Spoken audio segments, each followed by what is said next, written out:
Assalamualaikum warahmatullahi wabarakatuh. Marilah kita panjatkan puji syukur kehadirat Allah Subhanahu wa Ta'ala, karena atas berkat dan rahmatnya lah sehingga kita dapat menyelesaikan dan mempresentasikan tugas biologi kali ini. Dan tak lupa juga kita kirimkan salam dan salawat kepada baginda Nabiullah Muhammad SAW yang telah membawa kita dari alam kegelapan menuju alam terang benderang. Pertama-tama saya akan memperkenalkan nama kelompok saya.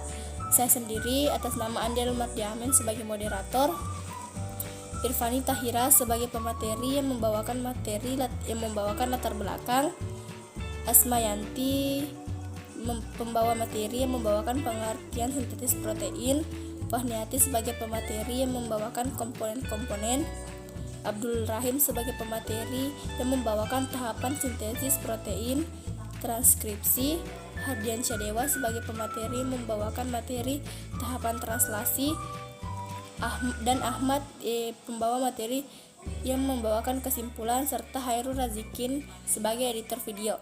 Selanjutnya saya persilakan teman-teman saya untuk membawakan materi yang berjudul sintesis protein. Baik, saya akan membahas tentang latar belakang sintesis protein. Nah, protein merupakan bahan yang sangat penting bagi struktur dan fungsi sel-sel makhluk hidup. Contohnya itu protein struktural yang digunakan sebagai penyusun membran sel, sedangkan protein fungsional ini misalnya enzim digunakan sebagai biokatalisator untuk berbagai proses sintesis dari sel. Jadi sintesis protein merupakan reaksi yang menghubungkan fungsi DNA dengan penyusunan molekul tubuh yaitu protein. Protein yang dibentuk melalui sintesis protein akan mengalami banyak modifikasi. Ada yang menjadi protein struktur, protein dan enzim atau biokatalisator sintesis. Sintesis protein secara singkat dapat didefinisikan sebagai proses penerjemah informasi yang ada pada DNA atau sumber materi genetik yang mengkode asam-asam amino sehingga menjadi rantai peptida atau rantai protein. Komponen-komponen yang berperan dalam sintesis protein. Pertama, inti sel. Inti sel merupakan lokasi di mana sumber informasi genetik berada, yaitu DNA. Jadi, informasi yang akan diterjemahkan pada sintesis protein berasal dari inti sel. Kedua, RE, kasar dan ribosom rRNA. RE kasar merupakan lokasi di mana ribosom Itu tahapan sintesis protein. A. Tahap transkripsi. Transkripsi adalah proses penyalinan kode-kode genetik yang ada pada urutan DNA menjadi molekul RNA. Transkripsi adalah proses yang mengawali ekspresi sifat-sifat genetik yang nantinya akan muncul sebagai fenotip. Proses transkripsi pada garis besarnya dapat dibedakan menjadi 3 kelompok molekul RNA, yaitu mRNA, messenger RNA, kRNA, transfer RNA, rRNA, ribosomal RNA. Terima kasih. Tahap translasi. Translasi merupakan perpindahan informasi genetik dari RNA dan membentuk protein yang sesuai. Pada proses ini terjadi penerjemahan informasi genetik yang berupa serangkaian kodon di sepanjang molekul mRNA oleh tRNA menjadi asam amino. Translasi berlangsung di dalam ribosom.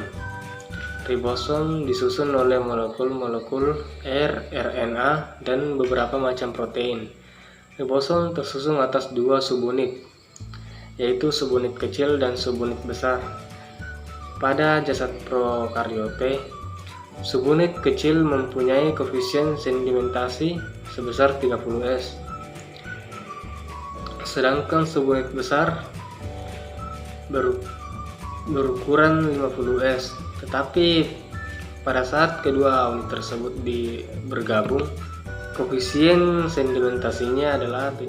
Sintesis protein merupakan reaksi yang menghubungkan fungsi DNA dengan penyusunan molekul tubuh, yaitu protein yang dibentuk melalui sintesis protein akan mengalami banyak modifikasi.